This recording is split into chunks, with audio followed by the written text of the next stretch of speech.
మీ అందరికీ మన ప్రభువు మన రక్షకుడైన యేసుక్రీస్తు పరిశుద్ధ నామాన మీ అందరికీ ప్రియ కుటుంబానికి హృదయపూర్వకంగా వందనాలు చెల్లిస్తున్నాను.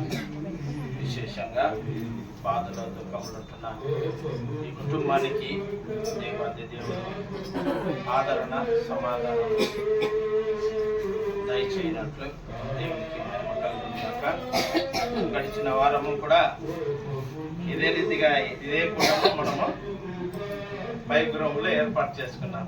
ఈరోజు కనుక సోదరుడు రాజారత్నం గారు రాజన్న అంటారు కదా, సోదరుడు నిద్రించి మరి నెల కావస్తుందని వారి నిమిత్తమే ఈ కుటుంబంలో జ్ఞాపకార్థ కూటమి ఏర్పాటు చేసుకున్నారు. మంచి చక్కని భాషలో చెప్పాలంటే స్మారక కూటమని కనుక అంటారు.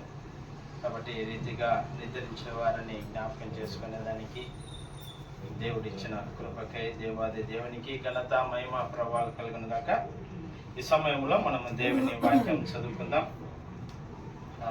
ప్రసంగి గ్రంథము 7వ అధ్యాయము 1వ వచనం. ప్రసంగి గ్రంథము 7వ అధ్యాయము 1వ వచనం. సుగంధ తైలము కంటే మంచి పేరు మేలు, ఒకరి జన్మదినము కంటే మరణ దినము మేలు.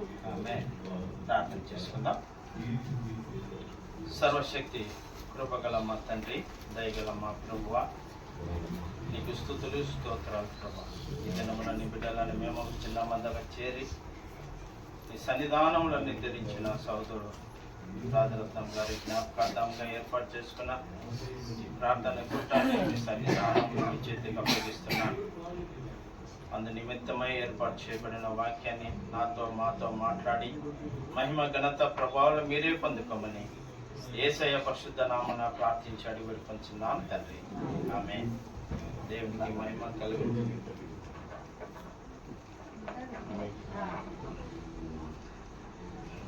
గడిచిన బుధవారం ఏం వాక్యం చదువుకున్నాం మతి కింద అందరికీ? సేమ్ ఇదే 7వ అధ్యాయము 2వ వచనం చదువుకున్నాము కదా. విందు జరుగుతున్న ఇంటికి పోవుట కంటే ప్రలాపించుచున్న వారికి ఇంటికి పోవుట మేలు అని మనము చక్కగా మనకు వివరించాడు. చక్కగా ఆ అంశం గురించి మనకు కుమార్ గారు బయలుపరిచారు. అయితే ఈ సమయంలో మనం ఏర్పాటు చేసుకున్న వాక్యము సుగంధ తైలము కంటే మంచి పేరు ఒకని జన్మదినము కంటే మరణ దినం.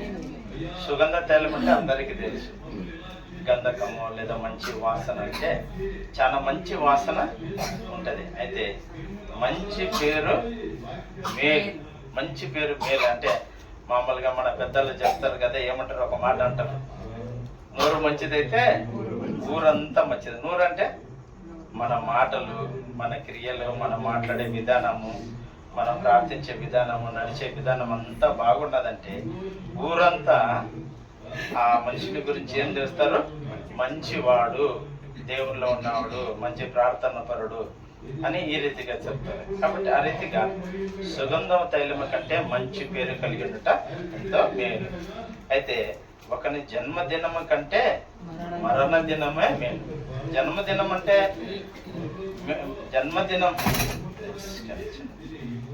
జన్మదినము కంటే మరణ దినమే మేలు.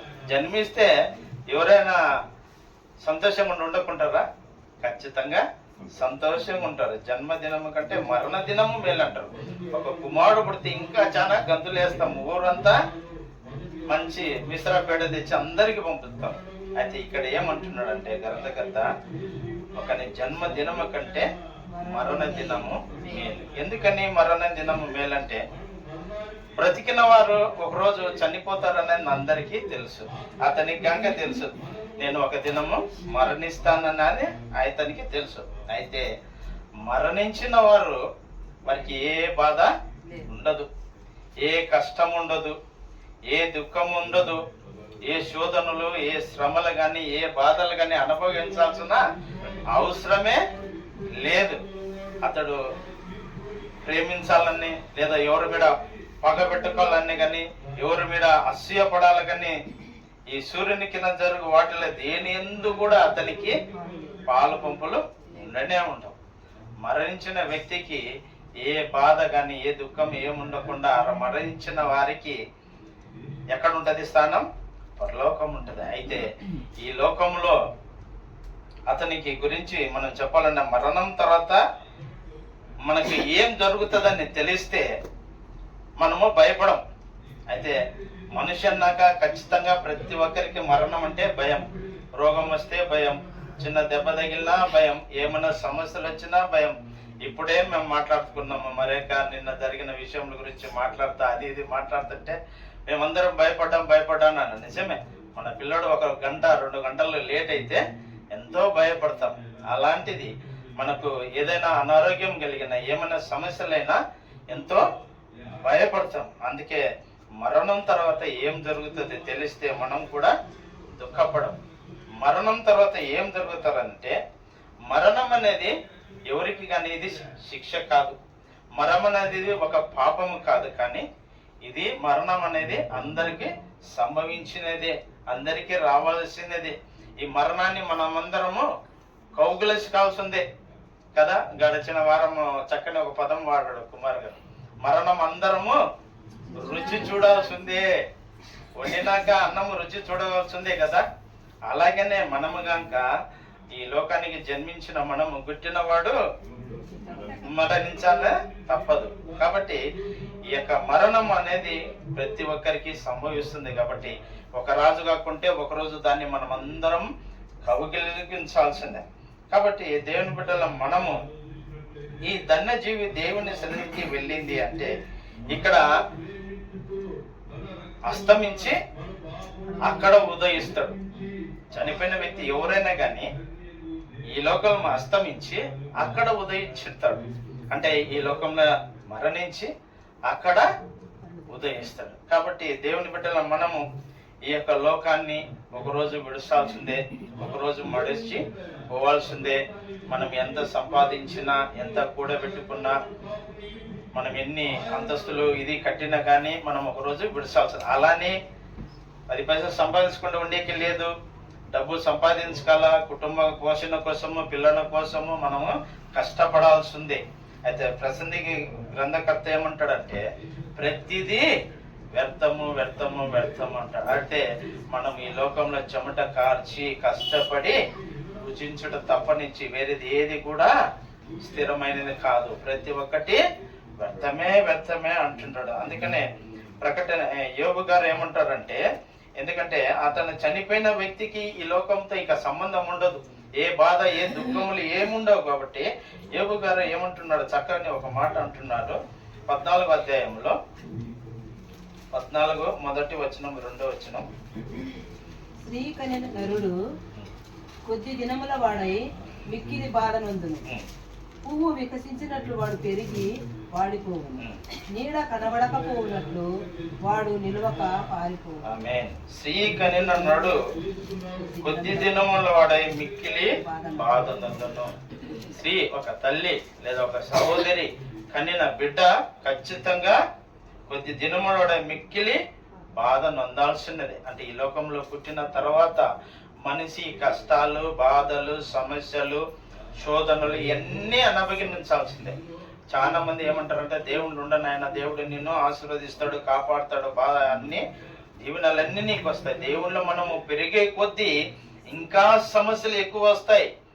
ఇవన్నీ జయించిన తర్వాతనే నీకు ఆశీర్వాదం, నీకు ఒకదాని ఒకటే ఆశీర్వాదం వస్తుంది. కానీ ముందే ఆశీర్వాదం నమ్మిన వెంటనే మనకు ఆశీర్వాదం దొరకదు, దీవెన దొరకదు. ఒక ఇంటికి మేము ఒక 10 సంవత్సరాలు 20 సంవత్సరాల క్రితం వెళ్ళినప్పుడు ఆ కుటుంబ ఆ యొక్క యజమాని అన్న మాట ఏమంటే, బ్రదర్ ನಮ್ಗೆ ಏನು ಬೇಡ್ರಿ, ನಮ್ಗ ఆశీర్వాద బేకు ఇవ్వచ్చు అని అంటాడు. ఆశీర్వాదము ఏదో ప్రార్థన చేస్తేనే, ఒక కుటుంబ ప్రార్థన పెట్టుకుంటేనే ఆశీర్వాదం వచ్చేది కాదు. ఆశీర్వాదం రావాలంటే దేవుని చిత్త ప్రకారం నడవాల, దేని వాక్యానుసారంగా నడవాల, ఆయన చెప్పిన విధులలో ఆజ్ఞల కట్టడాలన్నీ గైకొని నీతిమంతుడుగా భయభక్తి కలిగి జీవిస్తేనే అప్పుడే దేవుడు ఇచ్చే దీవెనలో ఆశీర్వాదములు అన్నీ మనం పొందుకుంటాం. కానీ ఏదో ప్రార్థన చేసి ప్రార్థన కూటం పెట్టుకొని మీరు వచ్చి మా ఇంటికి ప్రార్థన చేయంటే అంత సులభంగా ఆశీర్వాదములు రానే రా.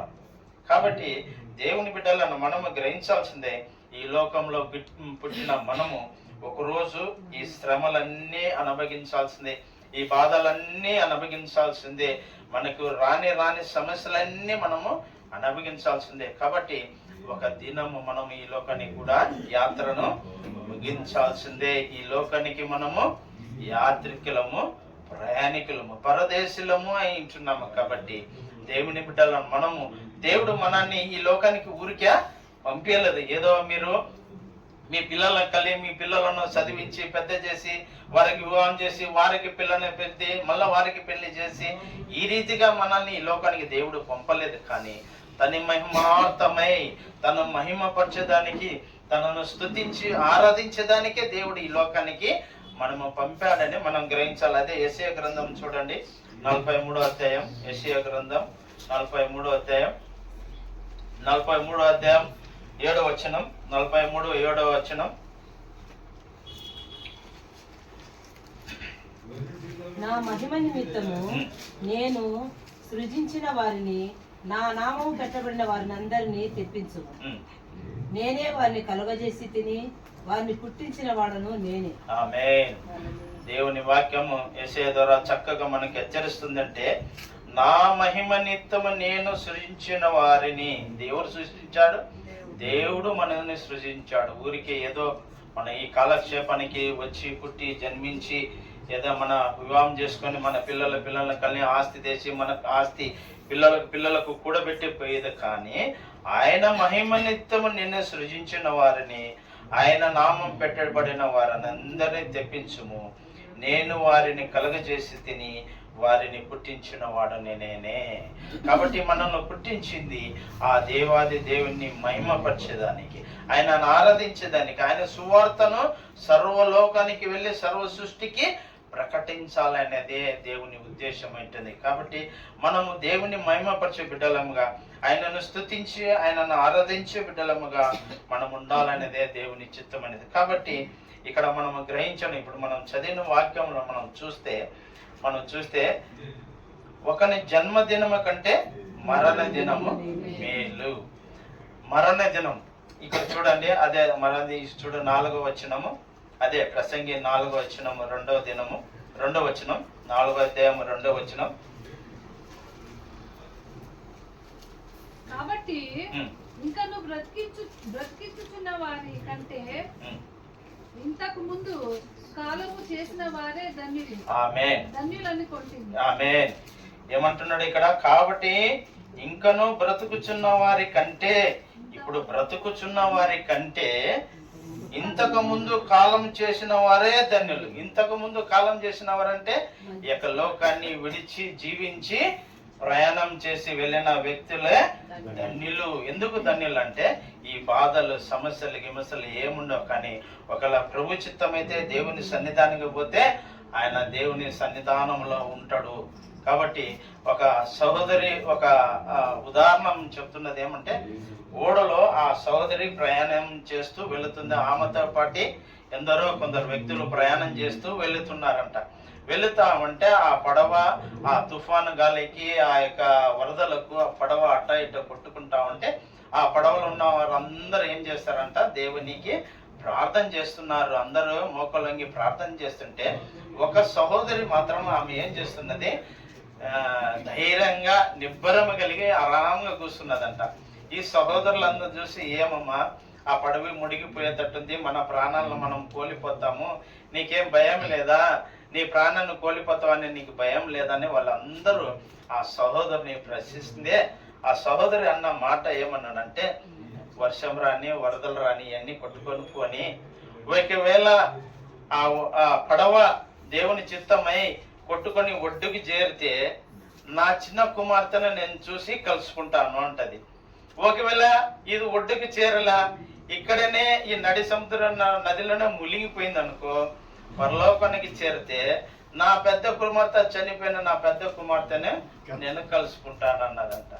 కాబట్టి దేవుని బిడ్డల మనము ఈ లోక యాత్రను ఒకరోజు ముగించాల్సిందే. మనము బాధపడాల్సిన అవసరం లేదు. ప్రతి ఒక్కరము ఈ లోక యాత్రను మనం ముగించాల్సిందే. అందుకే కాబట్టి ఇకను బ్రతుకుచున్న వారి కంటే ఇంతకు ముందు కాలం చేసిన వారే ధన్యులు, చనిపోయిన వారే ధన్యులు. ఒకవేళ ప్రభు చిత్తం అయితే ఆడ మన బంధువులము, మన స్నేహితులము, అన్నదమ్ములం అనేది ఉండదు, కానీ దేవుని బిడ్డలముగా ఆడ ఉంటాము, అక్కడ చూసుకుంటాము కానీ ఒకరిని.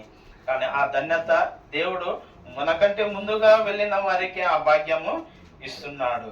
కాబట్టి ఇంకొక వాక్యం కనుక చూసుకుంటే ఇక్కడే 6వ అధ్యాయము 3వ వచనం, ప్రసంగి 6వ అధ్యాయం 3వ వచనములో, ఒకడు 100 మంది పిల్లలను కని దీర్ఘాయుషమంతుడై చిరకాలము జీవించినను అతడు సుఖానుభవం నెరగకయు తగిన రీతిని సమాధి చేయబడకయు ఉండిన ఎడల వాని గతి కంటే పడిపోయిన పిండం గతి యొక్క గతి మేలని నేను అనుకుంటున్నాను. ఆమె ఇక్కడ ఏమన్నాడు, ఒక జన్మదినము కంటే మరణ దినము మేలు. ఇక్కడ మేలు అనే పదం అన్నాడు. ఎందుకంటే ఒకడు 100 మంది పిల్లల కని వాడు దీర్ఘాయుష్మంతుడై చాలా కాలము బ్రతికి పిల్లల తరాలు చూసి జీవించినను అతడు సుఖము సౌభాగ్యాలు అన్ని అనుభవించినను చివరికి సమాధి చేయబడినను అయితే వాని కంటే పడిపోయిన పిండము అంటే చనిపోయిన వ్యక్తి కావచ్చు, స్త్రీ కావచ్చు, పడిపోయిన పిండము కంటే గతి వాని గతి కంటే పడిపోయిన పిండము యొక్క గతి మేలని నేను అనుకుంటున్నాను. అంటే పిండం అంటే చనిపోయిన వ్యక్తి, ఈ లోకాన్ని విడిచిన వ్యక్తి. కాబట్టి అతనికి మేలు ఇది.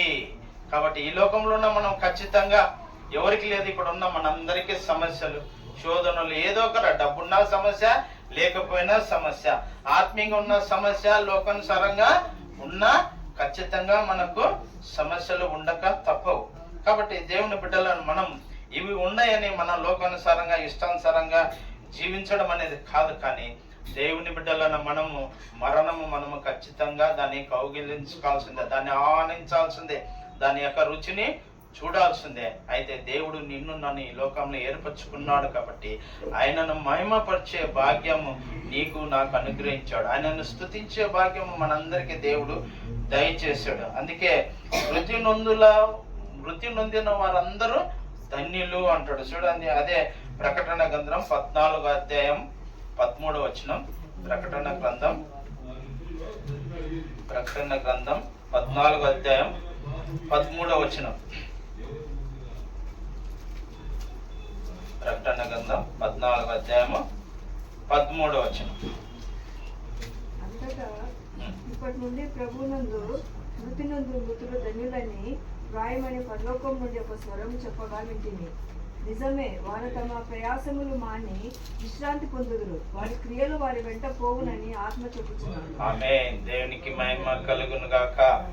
ఇప్పటి నుండి ప్రభువునందు ఎవరైతే మృతి చెందారో వారందరూ ధన్యులు. అంటే వారే ఆశీర్వదింపబడినారు. అంటే ఈ లోకంలో ఉంటే మనం ఇంకా తప్పులు చేస్తూ ఉంటాము, అబద్ధం ఆడుతూ ఉంటాం, చూడరని చూస్తుంటాం, వినరని వింటూ ఉంటాం, ఒకదాన్ని ఒకటి కూడబెట్టుకుంటాం, అన్ని మూట కట్టుకుంటాం. మన తప్పులు, మన చేసిన అతిక్రమములు, దోషాలు కావచ్చు, మోసాలు కావచ్చు, అన్ని. అయితే ఇక్కడ ఏమన్నట్టాడంటే, అయితే మృతులు ధన్యులని పరలోకము నుండి ఒక స్వరము చెప్పగా వింటిని. ఆ స్వరం ఏముండదు, దేవుని స్వరమే. కాబట్టి దేవుని బిడ్డల మనం మృతి నొందిన వారు, మృతులలో వారు ధన్యులు. అయితే మన దేహము ఇదంతా మట్టితో నిర్మించబడినది కదా. మరణాంతరము మనల్ని తీసుకుపోయి ఎక్కడ ఒక చోట పెట్టడం జరుగుతుంది. జరిగిన తర్వాత ఏమవుతుంది, మన దేహము మట్టి కలిసిపోతుంది, ఆత్మ అన్నది దేవుని దగ్గరికి చేర్చింది. కాబట్టి ఈ శరీరం నేల మట్టిని తీయబడినది గనుక తిరిగి మన్నైపోతుంది.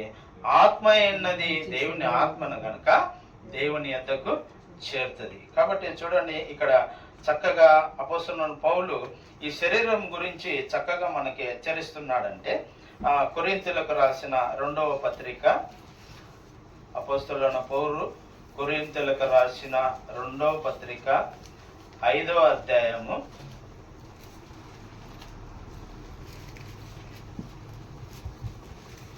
5వ అధ్యాయం 11వ వచనం.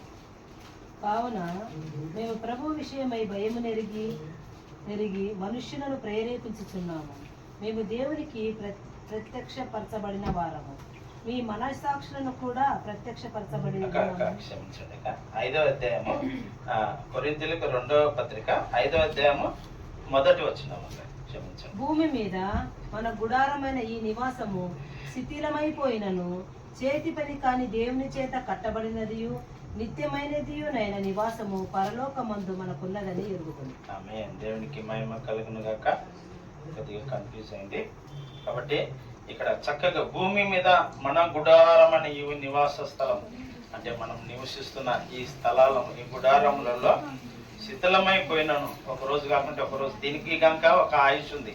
కట్టుకున్న గృహాలకు గంక ఒక ఆయుష్ ఉంది. నేను అక్కడ స్లమ్ములు ఉన్నప్పుడు అయా మరి మట్టితో ఇటుకరాలతో కడుతున్నావు, ఎన్ని సంవత్సరాలు ఉంటుంది ఇది ఎన్ని కొద్దిగా అంటే 100 తెల్లి మట్టకి ఇరుతైతుంది అన్నాడు. 100 తెల్లి అంటే 100 సంవత్సరాలు ఉంటుంది అని అంటాడు. అంతవరకు అంటే సహజంగా వాళ్ళు అన్నమాట, కట్టిన వాళ్ళని బట్టి అంటారు 100 సంవత్సరాల వరకు ఉంటది అని అంటారు. అంటే ఇది మన కట్టడం బట్టి ఈ గృహం నిలబడుతుంది. అయితే ఇది గంక ఒక రోజు దీనికి గంక ఆయుష్ ముగుస్తుంది. ఇప్పుడు మన కోట్రస్లు జంతాట డౌన్ చాలు సిమెంట్ చాలు అన్ని ఫోటోస్లు ఉన్నాయి. అప్పుడు బ్రిటిష్ వాళ్ళు కట్టిన ఇప్పుడు ఏమున్నాయి ఒక 100 సంవత్సరాలు 50 సంవత్సరాలు కట్టినవి అన్నీ పడిపోయినాయి. అంటే ఈ యొక్క గృహాలన్నీ ఒక రోజు వాటికి ఆయుష్ గంక తీరిపోతుంది. కానీ చేత పని కాక దేవుని చేత కట్టబడినది, దేవుని చేత కట్టబడిన వారమైన మనము, ఆయన చేతిలో నిర్మింపబడిన మనము, ఆయన రూపములో ఆయన పోలికలో సృష్టించిన మనము శిథిలమైపోయినను చేత పనిక దేవుని చేత కట్టబడినది నిత్యమైన నివాసము పరలోకమందు మనకున్నదని ఎరుగుదుము. ఈ లోకంలో దేవుడు మనల్ని ఒక యాత్రికులుగా, ప్రయాణికులుగా, పరదేశులుగా పంపించిన అయితే మనం చేయాల్సిన పని చేసి ఈ లోక యాత్రను ముగిస్తే ఆ పరలోకములో మనకేమున్నది? నిత్య నివాసం ఉంటున్నది. దేవుని చేత కట్టబడిన నిత్యమనేది నివాసము పరలోకమందు మనకున్నదని ఎరుగుదుము. ఒకరోజు ఈ యాత్రను మనం ముగిస్తే ఆ పరలోక రాజ్యంలో దేవుడు మనకు ఖచ్చితంగా సిద్ధపరిచారు. అందుకే ఆ యోహాను సువార్త 14వ అధ్యాయం 1వ వచనం అంటాడు కదా, మీ హృదయములను కలవరపడనీయకండి అంటాడు. చక్కగా అక్కడ చూడండి, యోహాను సువార్త 14వ అధ్యాయము 1వ వచనం. కలవరపడనీయకుడి, దేవుని యందు విశ్వాసం ఉంచుచున్నారు, నా యందును విశ్వాసం ఉంచుడి. నా తండ్రి ఇంట అనేక నివాసములు కలవు, లేని ఎడల మీతో చెప్పుడు. మీకు స్థలము సిద్ధపరచ వెళ్ళుచున్నాను. నేను వెళ్ళి మీకు స్థలము సిద్ధపరచని పరిచిన ఎడల నేనుండి స్థలంలో మీరును ఉండులాగున మరలా వచ్చి నా యుద్ధ ఉండుటకు మిమ్మల్ని తీసుకుని పోవచ్చు. ఆమేన్. ప్రభువు రాకడ మనం అనుకుంటా ఉన్నాం, ఎప్పుడు వస్తుంది. మనం ఎన్ని లెక్కలు వేసినా, ఎన్ని క్యాల్కులేషన్ చేసినా అదంతా మన చేతులు లేదు. ఆయన ఎప్పుడు రావాలనుకుంటే అప్పుడు వస్తాడు. అయితే ఒకటి మాత్రం సత్యం, ఇంకా ఆయన రాకడ మాత్రం ఆలస్యం చేస్తున్నాడు. ఎందుకంటే ఇంకా ఎందరైతే రక్షింపబడలేదు, ఇంకా ఎందరైతే నిజమైన దేవుడు యేసుక్రీస్తుని నమ్మకలేదు, వారి నిమిత్తం ఆయన తండ్రి కుడిపాసిన కూర్చొని జ్ఞాపనం చేస్తున్నాడు. ఆయన రాకడని ఇంకా ఎందుకు చేస్తున్నాడు అంటే, ఇంకా ఎందరో నమ్మి బాప్తిసం పొందలేదు, వారందరూ నమ్మి బాప్తిసం పొందాలి, ఆయన రాజ్యానికి వారసాలు కావాలని కోరుకుంటూ ఆయన రాకడను మనందరి కోసము ఆలస్యం చేస్తున్నాడు. కాబట్టి అయితే ఆయన పరలోకానికి వెళ్ళిన తర్వాత ఆయన ఊరుక కూర్చోలేదు, కానీ ఒక చక్కని పని చేస్తున్నాడు. సువార్తను అక్కడ గంక పని చేస్తున్నట్టు ఏమంటాడు, నా తండ్రి ఇంట అనేక నివాసాలము కలవు, లేని ఎడల మీతో చెప్పుదును, మీకు స్థలము సిద్ధపరచు వెళ్ళుచున్నాను. నేను వెళ్ళి మీకు స్థలము సిద్ధపరచుండనా, నేను ఉండు స్థలంలో మీరు ఉండులాగున నేను మరలా వచ్చి నేను మిమ్మల్ని తీసుకుని పోదుని. ఆయన వెళ్ళటమే కాకుండా మనకు చక్కగా పరలోకంలో రాజ్యము సిద్ధపరుస్తున్నాడు, చక్కని స్థలము సిద్ధపరుస్తున్నాడు. కాబట్టి దేవుని బిడ్డలన్న మనము ఈ లోక యాత్ర ముగించినాక ఖచ్చితంగా ఒకనాడు మనము ఆయన సన్నిధానికి వెళ్ళాల్సిందని దేవుని వాక్యం తెలుస్తుంది. మన్న అయినది, ఈ దేహం అయినది మట్టుకి అయిపోతుంది, ఆత్మ అయినది దేవుని యొద్దకు చేరుతుంది. అందుకే ప్రసంగి గ్రంథకర్త అంటాడు చూడండి చక్కగా 12వ అధ్యాయం 7వ వచనం, 12వ అధ్యాయం 7వ వచనం, మొన్నైనది వెనుపటి వలనే మరలా భూమికి చేరును. ఆత్మ దాన్ని దయచేసిన దేవుని యుద్ధకు మరలా పోవును. అక్క దేవునికి సమస్తము వ్యర్థమని ప్రసంగి చెప్పుచున్నాడు. దేవునికి మన్నై ఉన్నది వెనుకటి వలె మళ్ళా భూమికి చేరును. దేవుడు ఒక మట్టి ముద్దని తీసుకొని మనను ఆయన రూపములో సృష్టించినాడు దేవుడు. అయితే ఈ దేహము మన్నై ఉన్నది కాబట్టి మన్నై చేరుతుంది. అయితే ఆత్మ అన్నది దాన్ని దయచేసిన దేవుని యొద్దకే మరలా చేరును. మనం గంక ఒక నిరీక్షణ ఉంది మనకి. ఏమి? మనం గంక చనిపోతే ఈ శరీరము మట్టికే అయిపోతుంది, కానీ ఒకరోజు దేవుని సన్నిధానికి మన ఆత్మ చేరుతుంది. ఆడ తీర్పు జరుగుతుందని మనందరికీ తెలుసు. ఆయన రాకడ ఆలస్యం చేస్తున్నాడని, ఈ ఆత్మ దేవుని యొద్దకు చేరుతుంది అని మనకు తెలుసు. కాబట్టి దేవుని బిడ్డల మనము మరి మరణము చూడకుండా బ్రతుకున్న నరుడు ఎవరైనా ఉండరా? లేరు. ఖచ్చితంగా మనము చూడాల్సిందే. అందుకే కీర్తనలో 89:48లో మనం చదువుకున్నాంలే. 89:48 మరణము చూడక బ్రతుకు నరుడు ఎవడు? ఖచ్చితంగా మరణము రుచి చూసాల్సిందే. దాన్ని కౌగిలించుకొని దాన్ని ఆహ్వానించాలి. చిన్నప్పుడు నేను కొద్దిగా వయసు వచ్చిన తర్వాత అబ్బా నేను చాలా రోజులు బతికితే బాగా, ఈ మరణం ఎందుకు పెట్టింది దేవుడు అని ఆశించేవాడిని. ఇప్పుడే పెద్ద అయినాక, ఈ వయసు వచ్చినాక, ఈ సమస్యలు ఈ బాధలు ఇవన్నీ వచ్చినాక దానికోసము ఏందబ్బా ఈ సమస్యలను భరించాలనే ఒక బాధతో మనము దుఃఖపడతా ఉంటాం. కాబట్టి దేవుని బిడ్డల మనము దానికి భయపడాల్సిన అవసరమే లేదు. ఎప్పుడు వస్తుందో రాను అని దాన్ని మనం ఎదిరించాలి. అప్పుడే మన నుంచి అది దూరం పోతుంది. ఏదైనా ఒక సింహం వచ్చింది భయపడినాం అనుకో మనం జయించలేం. దానికి ఎదురు నిలబడినాం అనుకో. ఇప్పుడు ఏనుగు, నేను చూసిన ఏనుగు, అంత పెద్ద ఏనుగు ఒక మనిషి వస్తా ఉంటే దాన్ని చూసి ఇట్నే గమ్మునే నిలబడతాడు.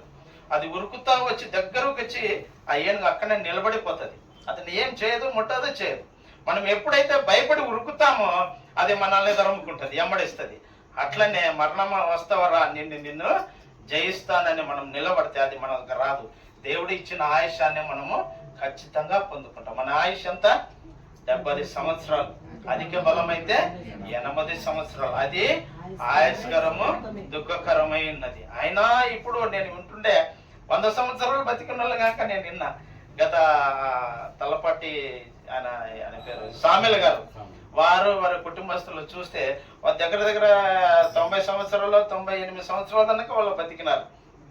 అది దేవుని ఇచ్చిన ఆయుష్. కాబట్టి దానికంటే ఎక్కువగానే వారు బతుకుతున్నారు. కాబట్టి దేవుని బిడ్డలను మనము దేవుడిచ్చిన ఆయుష్యాన్ని కంటే ఇంకా ఎత్తుకు బ్రతకాలంటే దేవుని బిడ్డలైన మనం ఈ లోక యాత్రలో దేవుని చిత్తానుసారంగా ఆయన వాక్యానుసారంగా జీవిస్తే మనము గాక 80 సంవత్సరాలకు పైగా అధిక బలముగా మనము పొందుకొని ఆయన రాకడికి ఎదురు చూసే బిడ్డలముగా ఉంటాం. అయితే ఏది ఏమైనా కానీ చనిపోయిన వారు ధన్యులు అంటున్నాం. ఈ లోకంలో ఉన్న మనము గంక ఒక నిరీక్షణ ఉంది మనకు. ఏం నిరీక్షణ అంటే ఒకరోజు మనము గంక వెళ్తాం. అయితే వెళ్తామంటే ఏ రీతిగా వెళ్తాం అనేది చూస్తే తెస్సలోనికి రాసిన పత్రిక 1 తెస్సలోనికి అందరికీ తెలిసిన వాక్యమే.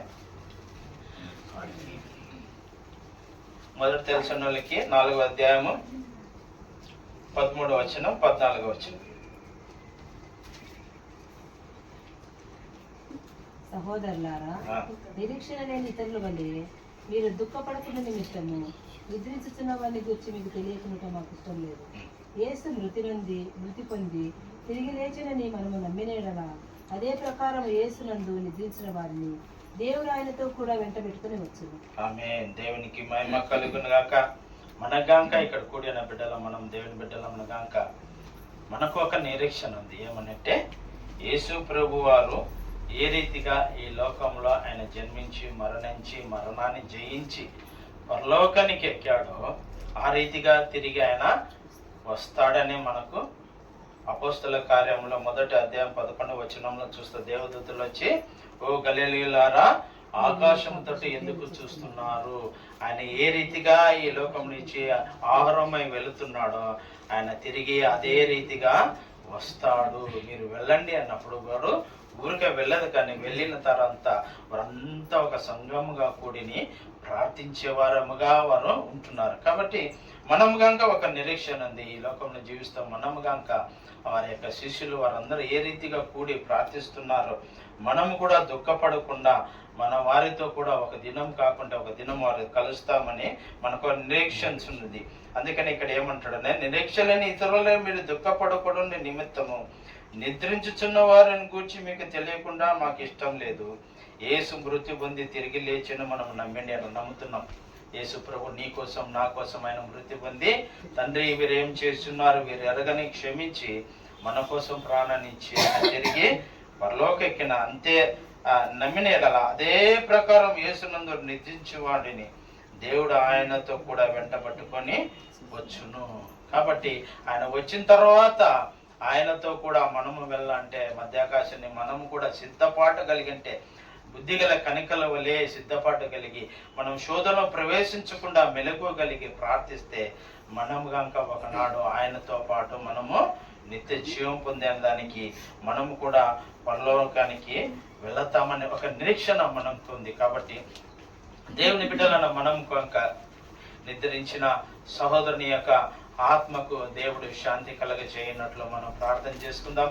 విడిచిన వెళ్ళిన ఆ యొక్క కుమార్తెను కుమారుకు దేవుడు ఆదరణ కలిగించి ధైర్యపరిచి ఆ బిడ్డలకు ఆదరణకర్తగా ఉండి తల్లిగా తండ్రిగా ఉండి ఆ బిడ్డలను నడిపించేదానికి దేవుడు అటు కృప ఆ బిడ్డలకు దయచేయునుగాక అని మనం నమ్ముతూ ఆ బిడ్డల నిమిత్తం ప్రార్థిస్తే దేవుడు ఎవరో ఒక ద్వారా ఆ బిడ్డలకు ఆదరణ ఇచ్చి ఆ బిడ్డలను పోషించి నడిపించి ఒక ప్రయోజనకు వచ్చేసి వారి ఆత్మకి శాంతి కలిగేలాగా ఆ బిడ్డలు జీవించుటకు అటు కృప పరిశుద్ధ ఆత్మ దేవుడి సమయంలో ఆ బిడ్డలకు వారి కుటుంబానికి ఎల్లప్పుడూ దయచేయునుగాక.